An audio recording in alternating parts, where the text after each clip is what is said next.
अस्सलाम वालेकुम नाज़रीन, आज का सच के साथ मैं हूं नदीम हुसैन। अमरीकी सेनेट में जो बिल पेश किया गया है उसको पढ़ने के बाद अंदाज़ा होता है कि ये पाकिस्तान के गिर्द एक घेरा तंग हो रहा है। ये बिल जो है ये तालिबान के ख़िलाफ़ भी एक चार्जशीट दिखाई देता है और ये बात कही जा रही है, इस बिल में ये बात कही गई है कि अल-कायदा के अफ़गानिस्तान के अंदर दोबारा सरगर्म होने की इतलात हैं। ये भी कहा गया है कि तालिबान के साथ उनके रवाबत की जो हैं वो भी इतलाआत हैं। ये भी कहा गया है कि मुज़ाकरात के दौरान तालिबान जो हैं वो अल-कायदा के साथ मुशावरती अमल जो है वो करते रहे हैं उनकी लीडरशिप के साथ। ये बड़ी संगीन सूरत हाल है जो इसके अंदर बयान की गई है। उसके बाद ये बात कही गई है जो ख़ास तौर पर पाकिस्तान के हवाले से है कि an assessment of sport by state and non-state actors including the government of Pakistan for the September 2021 offensive of the Taliban against the Panjshir Valley and the Afghan assistance। अब ये जो सूरत हाल है और उसके बाद इस बिल के अंदर जो बहुत सी चीज़ें जो हैं वो उनको मेंशन किया गया है, वो इस बात का इजहार कर रही हैं कि ये बिल जो है इसके नतीजे में पाकिस्तान के लिए मुश्किलात में इजाफ़ा हो सकता है। खाली इजाफ़ा हो नहीं सकता बल्कि सूरत हाल जो है वो मुश्किल हो सकती है। और ये बिल जो है बुनियादी तौर पे पाकिस्तान और तालिबान को एक ही आंख से अमेरिका देखने की कोशिश कर रहा है और ज़ाहिर है जो क्वाड हुआ है वो भी इसी तनाजुर में है और अब चीन जो है उसको भी इस सूरत हाल में जोड़ा जा रहा है और भारत जो है उसको एक स्ट्रेटेजिक पार्टनर के तौर के ऊपर उजागर करने के लिए उसकी क्या क्या किस किस जगह के ऊपर ज़रूरत है उसको भी पूरा करने की बात की गई है। ये बिल जो है अब हमारी जो सफारतकारी है उसके लिए भी ये बिल जो है ये एक चैलेंज है और ज़ाहिर है कि पाकिस्तान जो है उसने अमेरिका की मदद की है। तालिबान के साथ मुज़ाकरात अमेरिका ने शुरू किए थे, पाकिस्तान ने नहीं किए थे। पाकिस्तान से जो उन्होंने सहूलत मांगी वो दी गई। कतर में अगर तालिबान का दफ्तर खुला तो वो किसके इमा पर खुला? अफ़गान लीडरशिप जो है वो अगर पाकिस्तान की जेलों से रिहा हुई, तालिबान लीडरशिप अगर पाकिस्तान की जेलों से रिहा हुई तो वो किसके एमा पर हुई? वो अमेरिका के कहने के ऊपर हुई और उनकी ज़रूरत के लिए हुई। और फिर जब वो मुज़ाकराती अमल हो गया तो उसके बाद अगर आप इनखला कर रहे हैं और 85 अरब डॉलर ख़र्च करके आप एक फ़ौज को ट्रेन कर रहे हैं, उसको हर तरह का असला जो है वो मुहैया कर रहे हैं और वो बग़ैर एक गोली चलाए सरेंडर कर जाती है, तो क्या ये कसूर जो है ये पाकिस्तान का है? आपको ख़ुद इस सारी सूरत हाल का तजिया करना चाहिए। आज आपके जर्नैल मान रहे हैं कि अफ़गानिस्तान में उनको शिकस्त हुई है। अपनी गलती के ऊपर पाकिस्तान को मुर्द इल्ज़ाम ठहराना जो है वो कहाँ का इंसाफ है और इस हवाले से पाकिस्तान की सफारतकारी जो है उसके क्या क्या तकाज़े हैं, क्या होना चाहिए और हमें इस सूरत हाल को ज़ाहिर है संजीदगी से लेना पड़ेगा। ये इस पर करेंगे बात। आपका अपने मेहमानों से तारुफ़ करवाते हैं। हमारे साथ मौजूद हैं नजमुद्दीन शेख साहब, साबिक़ सेक्रेटरी ख़ारजा रहे। हमारे साथ मौजूद हैं lieutenant general retired Abdul Qayyum साहब, मुमताज़ तजज़िया निगार हैं और हमारे साथ अमेरिका से ज्वाइन कर रहे हैं साजिद तारड़ साहब, रिपब्लिकन पार्टी के रहनुमा हैं। साजिद तारड़ साहब, मैं ज़रा आपसे फ़ील ले लूँ फिर मैं आगे बढ़ता हूँ। ये फरमाइएगा कि ये जो बिल आया है वहाँ पे जो अमेरिकन कम्युनिटी है या आप लोग जो है इसको कैसे देख रहे हैं पाकिस्तान के हवाले से? सबसे पहले आपका शुक्रिया और आपके सारे जो पार्टिसिपेंट हैं मेरी तरफ से उनको अस्सलाम वालेकुम। मैं यहाँ शुरू इस चीज़ से करना चाहूँगा कि मैं समझता हूं कि मैं वाशिंगटन डीसी में एक वाहिद पाकिस्तानी, एक नेशनलिस्ट पाकिस्तानी मौजूद हूं जो पिछले 5 साल से एक शोर कर रहा है कि पाकिस्तान के लिए दुनिया में सबसे बड़ा खतरा वाशिंगटन डीसी में इंडियन लॉबी है। मुझे ये बिल बिल्कुल जो पेश हुआ है बिल्कुल क्लियर नजर आ रहा है इसके पीछे इंडियन लॉबी है, बल्कि मुझे लगता है किसी इंडियन लॉबियस्ट ने, किसी इंडियन ने ये बिल लिखा है। आपको इस आपके फर्स्ट पेज से लेकर आखिरी पेज तक पढ़े तो बिल्कुल उसमें से इंडियन लॉबी की स्मेल आ रही है और वो कामयाब नजर होते आ रहे हैं। मोदी साहब अभी रिसेंटली यहाँ पे आए हैं। यहाँ पे ये बताना चाहूंगा कि उनकी ग्रिप इतनी है कि इस वक्त जो बाइडेन का स्पीच राइटर भी इंडियन है, इस वक्त व्हाइट हाउस का जो मीडिया इंचार्ज है वो भी इंडियन है, इस वक्त उनके आईज और ईयर्स इंडियन है। और मैं मुसलसल ये शोर करता रहा हूं कि पाकिस्तान को स्टेप अप होना चाहिए, होना पड़ेगा, मजबूरी है, नेशनलिज्म दिखाएं, वॉशिंगटन डीसी पे तवज्जो दें। लेकिन आज तक, अभी तक पाकिस्तान की तरफ से कोई सीरियस इसको नहीं लिया गया और मुझे नहीं उम्मीद का फ्यूचर में भी इसका कोई प्लान हो। आपकी सारी बातों से मैं एग्री कर रहा हूं। ठीक है, इसमें नजमुद्दीन शेख साहब ये फरमाइएगा कि जाहिर है कि खारजा पॉलिसी के एतबार से आप लोग बहुत इम्तिहानों से भी गुजरे हैं, बड़े चैलेंजिंग वक्त भी देखे हैं। ये जो अब सूरत हाल है और ये बिल जो है माजी के मुकाबले में जो प्रेसलर अमेंडमेंट्स आती रहीं, जो कुछ भी होता रहा, ये कितना पाकिस्तान के लिए नुकसानदेह हो सकता है? देखिए, इस वक्त हमें ये तो मानना पड़ेगा कि अमेरिका में एक गिरोह है जो कि चाहती है कि पाकिस्तान को स्केपगोट बनाया जाए, लेकिन दूसरे लोग भी हैं जो पहचानते हैं कि साहब इसमें जो ट्रंप ने किया और जो ट्रंप ने पाकिस्तान से इमदाद मांगी नेगोशिएशंस करने के लिए, कतर में ऑफिस खोलने के लिए और चीज़ें इस नौइयत की जो हैं, उनका भी वहाँ पे एहसास है। इस वक्त ये भी एहसास है कि इस दौरान यानी अगस्त के बाद कितनी इमदाद पाकिस्तान ने दी है अमेरिकनों को, और अमेरिकनों के साथी जो थे या अफगान थे जो अफ़गानिस्तान जो अमेरिका के साथ काम कर रहे थे, उनके लिए जो सहूलतें पैदा की उसमें पाकिस्तान का एक अहम किरदार था। तो इस बिल को मैं उस सीरियसनेस के साथ नहीं देखता जैसे कि आपने इसका जिक्र किया है। नहीं मुझे लगता है कि इसके पैसेज के कोई इम्कान है।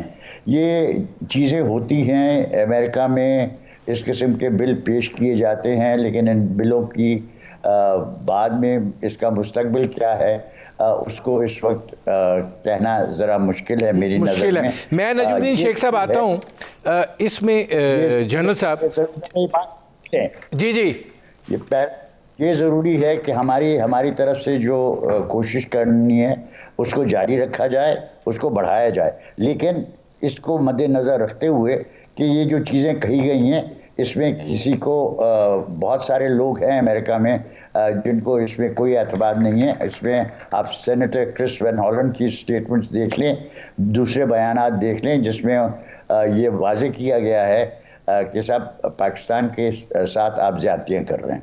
ठीक है, इसमें जन साहब ये फरमाइएगा कि नजमुद्दीन शेख साहब जो हैं वो पुरुमीद हैं कि ये कैरी फॉरवर्ड नहीं होगा उस तरीके से, लेकिन अगर मैं आपको ये एक छोटा सा 4 लाइनों का पैराग्राफ है उसकी ग्रेविटी मैं आपसे दिखाऊंगा। According to May 2020 report of the United Nations, the senior leadership of Al-Qaeda remains present in Afghanistan as well as hundreds of armed operatives. Al-Qaeda in the Indian subcontinent and groups of foreign terrorist fighters aligned with Taliban. आगे वो कह रहे हैं कि यही जो United Nations की report है, the Talibans regularly consulted with al Qaeda during negotiations with the United States and offered guarantees that it would honor their ties, historical ties. अब ये मतलब आप एक बिल के अंदर ये मेंशन कर रहे हैं, ये क्या कह रहे हैं? देखें, ये ठीक है, हो या ना हो, ये एक डिफरेंट पर देखें वो ठीक बात है, ये आगे चलता है या नहीं चलता, लेकिन फैक्ट रिमेंस के हम एक बड़ी ऑकवर्ड सिचुएशन के अंदर हैं। यानी वो जो कहते हैं ना कि आपने 100 गंडे भी खाए और 100 जूते भी लिए। आपकी सारी कोशिशों के बावजूद अगर सिचुएशन ये है कि इस तरह के बिल में एक दुनिया की ऐसा मुल्क जो 5वां 6ठा बड़ा मुल्क है आबादी के लिहाज से, जो पिवटल है, जो स्ट्रेटेजिक लोकेशन है उसकी, जो न्यूक्लियर पावर है, जो आपका एलाई रहा है, ठीक है ना, जिसने आपकी हर स्टेज के ऊपर अपने बंदे मरवाए, अपनी इकानमी को तबाह किया, येट अगर हम इस स्टेज पे हैं तो ये सारा कसूर उनका भी नहीं है। मैं कहता हूँ कि वो तारड़ साहब जो कह रहे हैं ना, वो ठीक कह रहे हैं। हमें क्या, हमारा कितना, यानी ये हमारा डिप्लोमेटिक फेलियर है। मैं तो ये कहता हूँ कि हमें ऐसी सिचुएशन को प्रीएम्प्ट करना है। आपकी जो स्ट्रेटजी है वो प्रीएम्प्टिव स्ट्रेटजी हो, क्योंकि ऐसी सिचुएशन में आप पकड़े ना जाए। अभी जब आप यहाँ आए हैं, आप देखें कि जब सोवियत्स निकले थे तो प्रेसलर अमेंडमेंट लगी थी, और नजमुद्दीन साहब को याद होगा शायद कि हम गए थे अमेरिका में, तो बिल क्लिंटन को मिले थे, बेनज़ीर भुट्टो साहबा थी, मैं MS था। तो जब हमने बाद में वो जहाज़ वगैरह F-16 का मांगे, तो उन्होंने कहा जी ना जहाज़ मिलेंगे और ना पैसे वापस होंगे, आप सोयाबीन और गंदम लें, और बल्कि जहाज़ों का जो वो हैं आपके शेड, उनकी किराए भी आप देंगे। ये सिचुएशन कोई हेल्दी सिचुएशन नहीं है। ये कोई ऐसी मतलब है कि डिप्लोमेसी के अंदर आपको एक फ्रंट फुट के ऊपर एक प्रोएक्टिव स्ट्रेटजी से खेलना है। अभी जो नजमुद्दीन साहब भी कह रहे हैं ना, उससे भी मैं एग्री करूंगा कि हमें डूम एंड ग्लूम का सिनारियो तो नहीं है, एंड वी नो कि पाकिस्तान बड़ा इंपॉर्टेंट है, और इस खित्ते के अंदर जब चाइना के साथ उनका मुकाबला है, जब रशिया भी डिफेंस मोड में है, जब ईरान भी एक इंडिफरेंट एटीट्यूड पे है, जब तालिबान को भी हैंडल करना है, तो यहाँ कौन सा कंट्री है? पाकिस्तान ही है। तो दैट इज द रीजन कि इसलिए पाकिस्तान की इंपॉर्टेंस है। लेकिन ये बैठे बिठाए नहीं होगा, आपको बाहर निकल के प्रोएक्टिव एक अपनी लॉबिंग करनी होगी। ये अमेरिका के अंदर पार्लियामेंटेरियंस के लेवल के ऊपर, कांग्रेस के ऊपर लेवल के ऊपर, डायस्पोरा को यूज करके, आपके अपने जो फ्रेंड्स हैं उनको इस्तेमाल करके आप बैठे बिठाए ये काम नहीं कर सकते। नाज़रीन, हमारी गुफ्तगू जारी है, मुख्तसर से वेलकम बैक। साजिद तारड़ साहब, ये फरमाइएगा कि ज़ाहिर है इंडियन लॉबी वहाँ पर छाई हुई है, और जो बाइडन की एडमिनिस्ट्रेशन के अंदर उनका काफ़ी एक रोल जो है वो अपनी जगह के ऊपर मौजूद है, और ज़ाहिर है चीज़ें इन्फ्लुएंस भी होती हैं। आपको क्या लगता है कि जो पाकिस्तान ने अफ़गानिस्तान के हवाले से जो रोल प्ले किया अमेरिका की सहूलतकारी के लिए, आपको दिखाई देता है कि प्रेसलर अमेंडमेंट की तरह ये बिल भी थ्रू हो जाएगा, या आपको लगता है कि कोई वहां पे एहसास का पहलू है? इस वक्त जो वाशिंगटन DC का माहौल है, ये बिल बिल्कुल मैं एग्री करूंगा कि ये बिल इसके पास होने के या इसके आगे जाने के चांसेस बहुत स्लिम है, बहुत कम है इसमें। लेकिन यहाँ पे जो मैं अर्ज करना चाहूंगा कि एक डायलॉग शुरू हो चुका है यहाँ पे वाशिंगटन DC में। ये बिल अक्कासी है कि इंडियन कितने स्ट्रांग हैं और अमेरिकन को क्या रिजर्वेशंस हैं। मैं ये बताना चाहूंगा कि आने वाले हालात, जो मैं थोड़ा सा कोशिश करूंगा प्रेडिक्ट करने के हवाले से, कि अगर चाइना वहां पे वैक्यूम फिल नहीं करता और अमेरिकन इंटरेस्ट वहां पे आगे चलता है, तालिबान कुछ चीजें मानते हैं, तो फिर इतना इस बिल की कोई वैल्यू नहीं है। लेकिन अगर चाइना वहां आता है, अमेरिकन वहां रिजर्वेशंस होती हैं, तो ये बिल जो है एक फाउंडेशन बनेगा आगे आने वाले हालात के लिए, और पाकिस्तान और Afghanistan America relationship in the region, ये उनको डिफाइन कर रहा है। ये originally this is a foundation.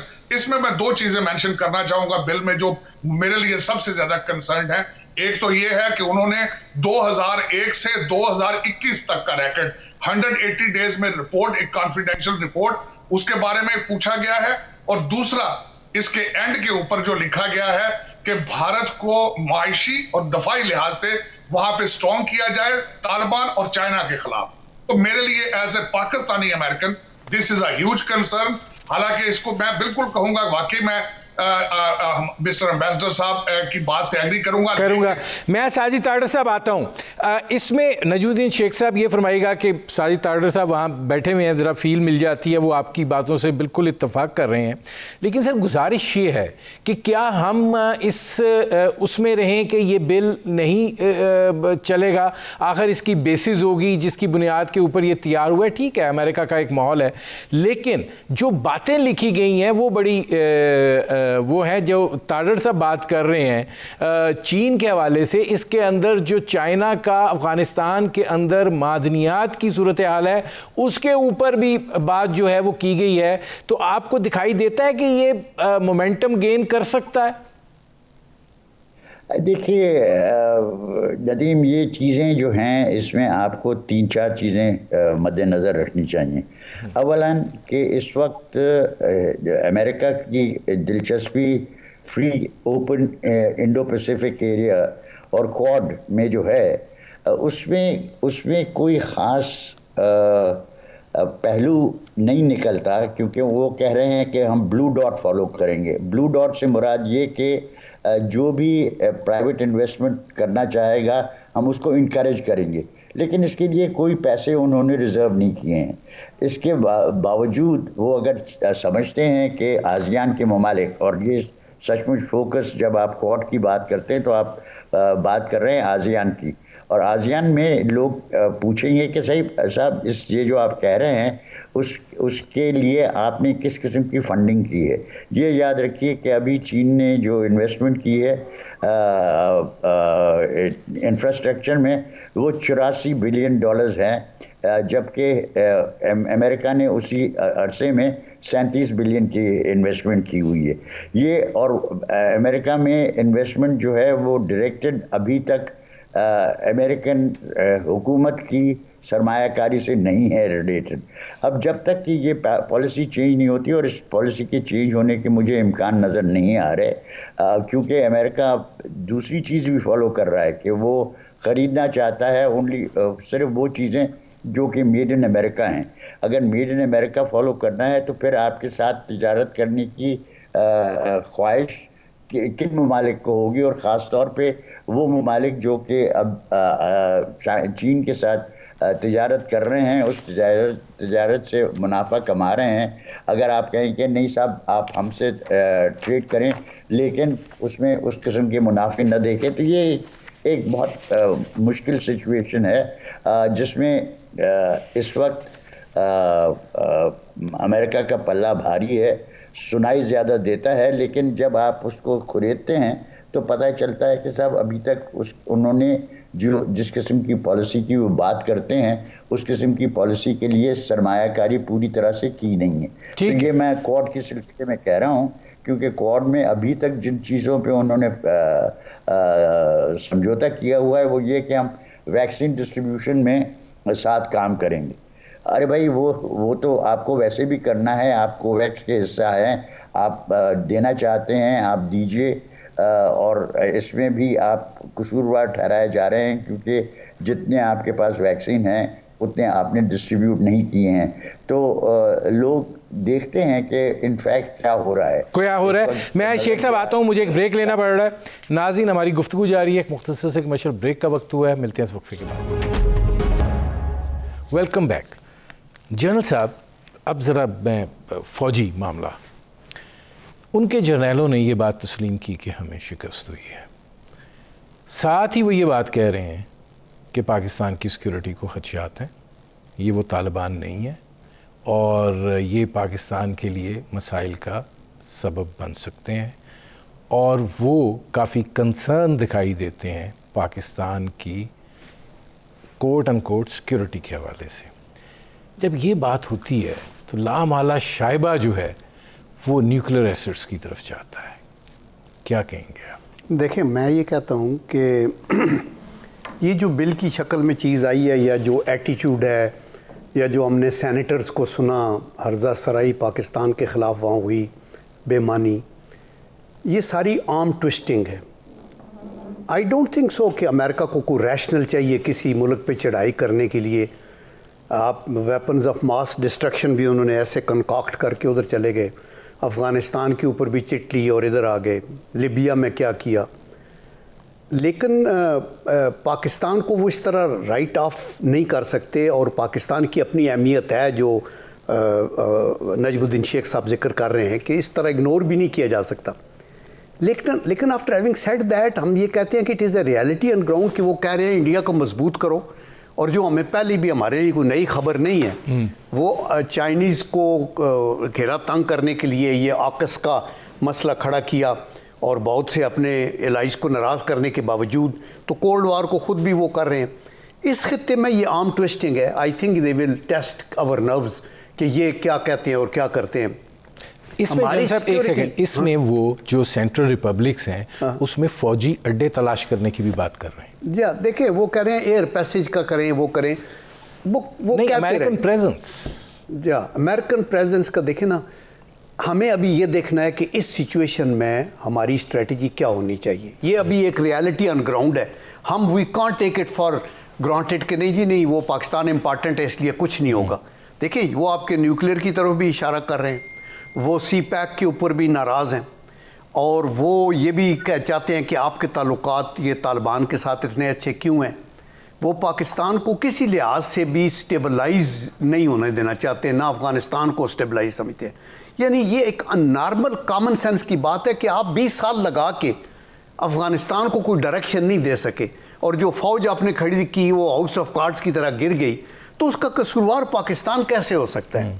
तो इसलिए मेरे ख्याल में हमें ये सोचना चाहिए कि अंडर दीज सर्कमस्टांसेस ये जो चैलेंजेस हैं, हम ये इग्नोर नहीं कर सकते कि अमेरिका आज दुनिया का मजबूत तरीन मिलिटरीली भी और इकनॉमिकली मुल्क है, और हम अफोर्ड नहीं कर सकते कि हम उसके लेफ़्ट साइड पे आएँ। At the same time Chinese के साथ जो हमारे ताल्लुकात हैं उनको भी हम नहीं छोड़ सकते। तो यही सटल डिप्लोमेसी है, यही चैलेंज है फॉर द लीडरशिप कि आप आगे देखिए तो अपनी स्ट्रेटजी कार्व आउट करें, और उसमें स्ट्रेटजी में नंबर 1 ये है कि engage with the Congress people, engage with their leadership. ये जो रीज़न आपने अपने उसमें दिए इंट्रो में, ये वैलिड बातें हैं कि हमने तो ये किया, हिलरी क्लिंटन ने तो ये कहा था कि हमने इनको हाई एंड राइस तो छोड़ दिया था, अभी भी आप निकलते गए हैं तो आप हमें ये बिल के खाते में हमें ह्यूमिलेट कर रहे हैं। तो इसलिए आई थिंक सर जोड़ के बैठने की बात है, और उस पर मेरी रिकमेंडेशन जो कल भी मैंने दी है वो ये है कि जॉइंट सेशन पार्लियामेंट का बुलाए प्राइम मिनिस्टर, और उसके अंदर लोग ये सारे प्रोज एंड कॉन्स देखें, और प्राइम मिनिस्टर और हुकूमत के हाथ मजबूत करने के लिए हमारा एक स्टांस सामने आना चाहिए, और उसको हमें आगे लेके चलना चाहिए। साजिद तारड़ सर, ज़रा मेरे पास वक्त महदूद है, लिहाजा जल्दी से आपसे मैं ये जानना चाहता हूँ कि वहाँ पर जो सूरत हाल है, क्या राइट साइड की तरफ भी कोई देख रहे हैं वो कि पाकिस्तान ने जो है वो कितना हेल्प आउट की है अमेरिका की वहाँ से निकलने को, और जो ये तालिबान के साथ मुज़ाकरात को कामयाब बनाने के लिए जो कोशिशें की, इनखला के हवाले से जो पाकिस्तान ने किरदार अदा किया, कोई राइट साइड पे भी फीलिंग है कि नहीं ये यही है जो ये वहाँ की जो सोच है, बेशक ये बिल ना हो, ये उसी का अक्स है? कांग्रेस में को हमारे बंदे भी हैं, कांग्रेस में हमारे भी कोई वहाँ बैठे हुए नहीं।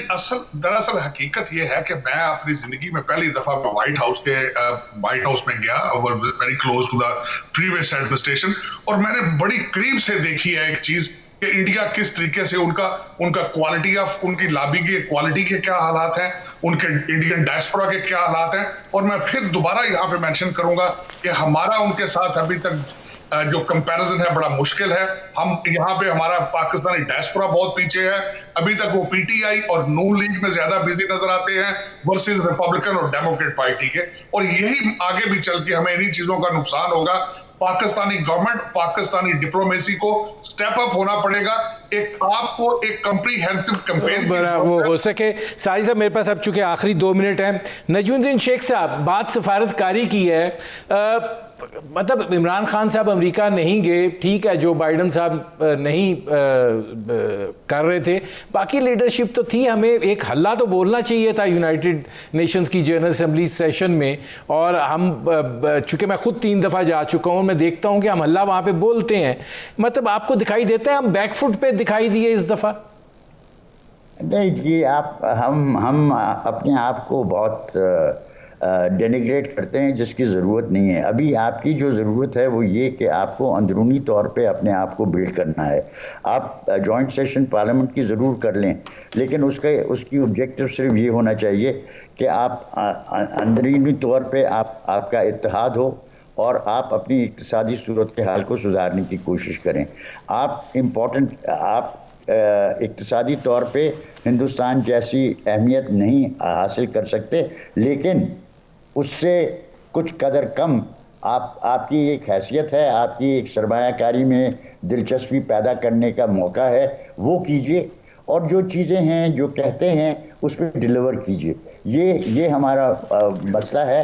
हमारे मसले मुझे फॉरेन पॉलिसी के नहीं नज़र आते। मुझे हमारे मसले जो हैं वो अंदरूनी हैं।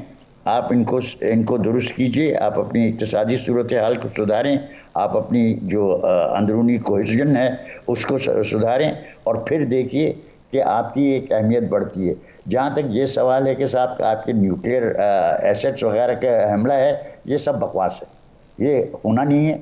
हम खामखा अपने आप को डराते रहते हैं। इसमें कोई हमारी न्यूक्लियर एसेट जो हैं पूरी तरह से ठीक है। मेरे प्रोग्राम का शेख साहब वक्त खत्म हो रहा है जी। देखिए मैं 2-3 सेकंड वो फ्यू सेकंड्स ही दे दें। मैं ये कहना चाहता हूँ कि 3 चीज़ों पे हुकूमत को ख्याल करना होगा।